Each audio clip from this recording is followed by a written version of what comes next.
That's the way the panels work. We'll get a couple of questions ready from you because I want to give you the opportunity to engage. I'll start one, but if you have a question, line up at the mic right there and we'll take a few first. But just to start here, can we talk briefly about what I would call silos? You know, this notion, you know, that we're the social entrepreneurs, we're the good guys. You know, and everyone else is over there, and and that's the for-profit world, and they're making their money, but we're in different worlds. There's a silo that we've created, and we're not talking to one another. Obviously, embedded in my question is the assumption that if we want to fix these social challenges, we have to actually work effectively across those. Talk a little bit about this. What's going on here? How can we fix that?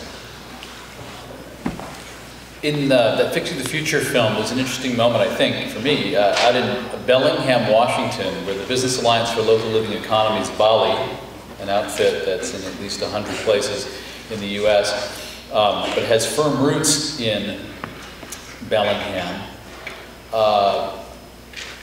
sets out to think about a local economy in terms of what happens if we take the long-term view. Because a lot of good things happen when you take the long-term view. You start worrying much more about the earth, you start worrying about succeeding generations. You think about businesses that don't have models that explode, causing corollary damage like we saw with the banking system in 2008.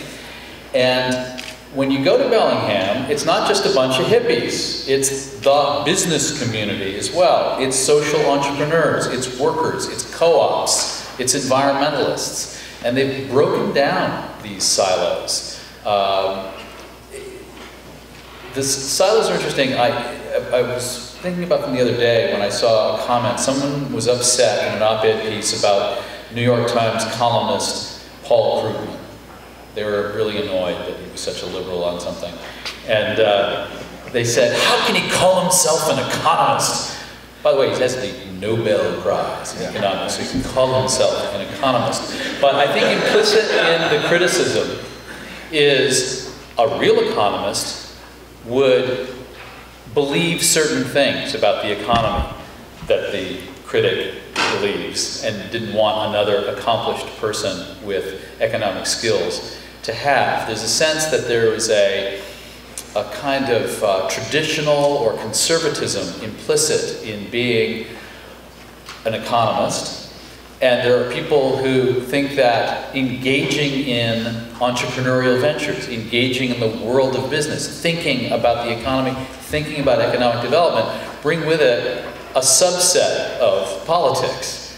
And if you can show that we are all fellow travelers when it comes to we want to use our brains to, in an organized, efficient way, innovate to pushing society forward, I think the coalition gets bigger in a big hurry. I think that what traditional business folks don't respect, and I'm on board this, is disorganized approaches that, that aren't sustainable and are harebrained and half-baked, you see. That's not going to probably, in the fullness of time, bring about social change. So once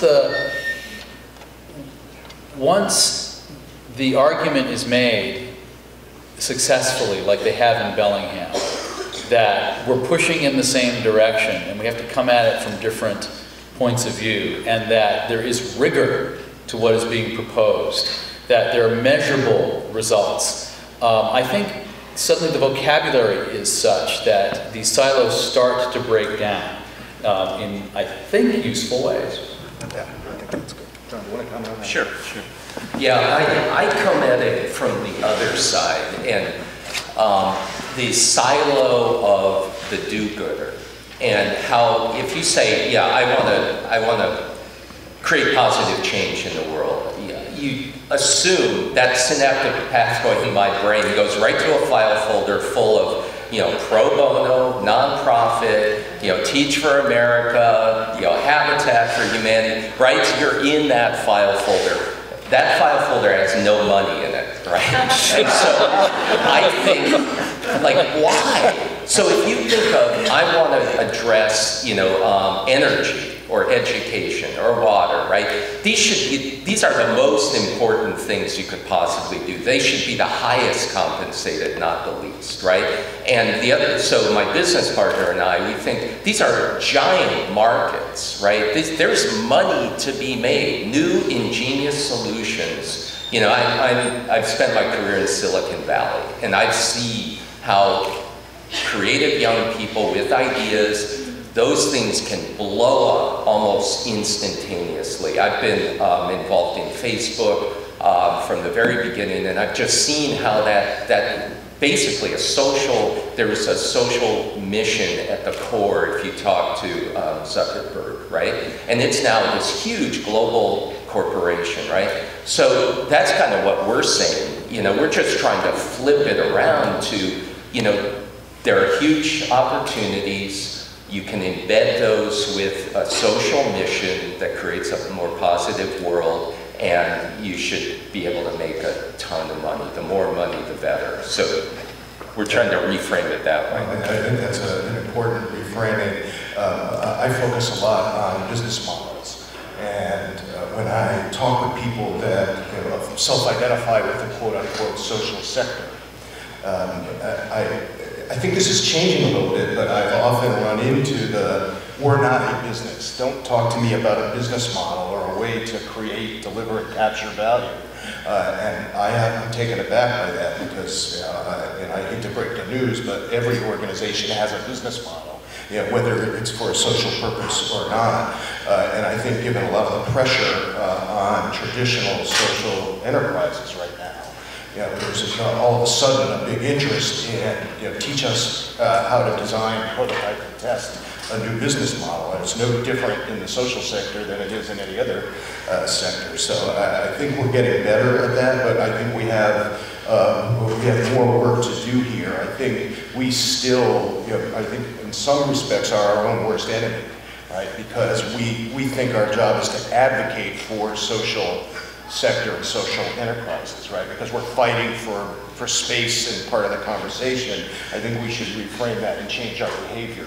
As I said at the beginning, social entrepreneurship is pivotal to our economic future, and we should be open and inclusive about who's part of that conversation. Who has questions for either John here? We have time for a few. Toby, go ahead. Use the mic though, Susan. Thanks again to the panel for joining us this morning. One of the focuses at the Seed Summit this year is how we can build an ecosystem to help social enterprises. So I'd like to hear from the two people on the panel what is working now in the current ecosystem, but what really needs to be addressed the most, and how we can help it to have social enterprises, as you described, for the future flourish. I'll give it a shot first. I've been for the past 10 months focusing on tech and innovation based in New York. People keep saying, why aren't you doing it in Silicon Valley? I'm doing it for personal reasons. My home is in the New York area, and there I am. But it's interesting to watch what's happening in New York in terms of the ecosystem. Before, the Silicon Valley types would laugh when people talked about Silicon Alley down near 14th Street and now spread beyond in New York. But when you go to the big meetup, the signature event of the month in the New York's tech world, which is New York Tech Meetup, has a theater exactly this size with a balcony that fills. It sells out in like 10 minutes online each month. And they parade a bunch of interesting ventures up on stage each time. And some of them are just sort of geeky, techy, and vaguely amusing, gadgety. But an enormous number of them are social enterprises, sometimes in disguise. An outfit presented at a recent meetup in which they've realized that kerosene lamps in villages around the world are a terrible hazard. They create a smoke inside the house that can cause respiratory problems. They also catch fire. It's a simple device they've come up with which fills up from solar power during the day and has this inflatable lens that diffuses the light and will light up an inside of a house. Just a lot safer, and it's cool and it's inflatable. And these are social entrepreneurs. And they're sitting in the audience are the same VCs that came to see the gadgets. So what I'm noticing in a what I'm starting to take very seriously as an interesting ecosystem for innovation is New York.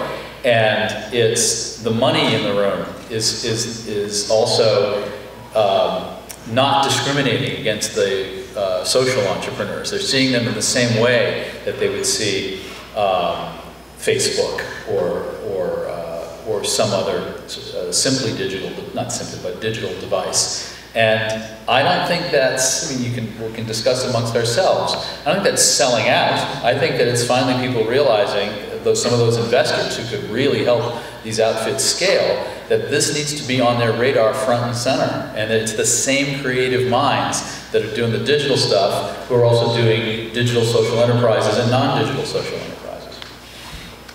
Yeah. I'm certainly not an expert. I can only talk about what we're doing. One of the things that what we've been focused on are these common pitch events. And we did one in Boulder and Cape Town and Brooklyn and Milwaukee and Chile recently. And what these are, it's like a VC pitch crossed with American Idol. And so we have people apply to do their pitch, social entrepreneurs. We pick about 10. Each one gets 3 minutes on stage. We have celebrity judges. We have VCs in the audience. So it's like a micro environment, to create a platform for these entrepreneurs. So that's just our version of trying to create this ecosystem. We call it a party to save the world. And we have rock bands and stuff like that. We're trying to make this stuff like fun and compelling. How could it be the most appealing thing you could possibly do in your career? So that's how we're doing it. Let's take one more here. Kelly's starting to give me the go. Martin, he's my friend. All right. Hi, Martin Keene. I'm a product designer here in Rhode Island. I've spent a lot of my life in China working, developing product, designing product for manufacture in China. I've seen Shenzhen, just north of Hong Kong, grow from 250,000 in the city to 8 million today in 12 years. I've been to 3 weeks ago, I was lucky enough to go to a Longlaw factory, the Foxconn, famous Foxconn factory, 250,000 people in this factory. China is the manufacturer of the world. What we're talking about, I go to San Francisco a lot, and a lot of these companies are building virtual products. They're building products that maybe they'll be manufactured in Asia. What I see last night next to the steel yard, all these wonderful old buildings, manufacturing facilities, empty, forward, beautiful, fantastic old buildings, empty. How do we plug in manufacturing to this country? This is what we need to do. We need to build things here. We need to build things that we can use, not just virtual platforms, social media. So this is the only fear you talk about here, John. There's a big divide where everything is funneling over to China. I see these vacant factories here. So let's build some stuff here. I think that's a really good point. Every place we go, we're doing a project down, you can trace the problems back to the lack of economic opportunity. Whether it's East Baltimore and steel mills or rural Alabama, and then this one's cotton plantations and agriculture. It's just all gone. There's nothing. There's no future. There are no jobs. And so that you could see a little bit with the bamboo bites on a micro scale, giving people meaningful things to make, and to use the facilities and infrastructure there like they have bamboo just growing. So let's make something, let's figure out a product out of that and try to create jobs. So I completely believe in that. Yeah, the other thing I would add, I'm just fresh, I came from the West Coast this week, where I was with my friend Dale Doherty, who's the founder of Make, and the Maker Movement. Some of you know him. If you've ever seen these maker fairs and what's going on there, it's mind-blowing. And the point